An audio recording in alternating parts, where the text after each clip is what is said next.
Ako nga po pala si Sahara Madam, and galing po ako sa school ng Notre Dame Parang.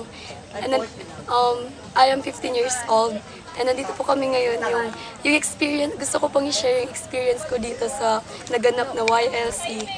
Masaya po kasi marami po kaming natutunan. At the same time, nalaman namin kung ano talaga yung proyekto ng aming mahal na mayor, which is happened to be Mayor Dr. Ibrahim P. Ibay. Then, na-inspired po kami sa mga ginawa niya, lalo na po yung mga experience po namin, ngayon nandito po kami sa Padang-Padang, and at the same time, yung mga nagturo po ng lecture sa amin. Para po sa akin, yung pinaka-natutunan ko po talaga dito sa program or YLC na to na pinatayo, is yung magkaroon ka to gain more friends, kahit iba-iba po yung school namin. And at the same time po, natutunan ko rin po, balang araw, hindi porket hindi man ako mayaman, pero alam ko sa sarili ko dahil dito, balang araw, pwede po, may pag-asa po na maaaring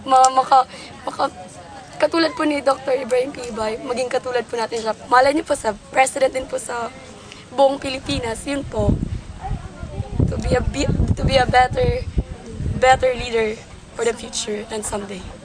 Yun po. Salamat.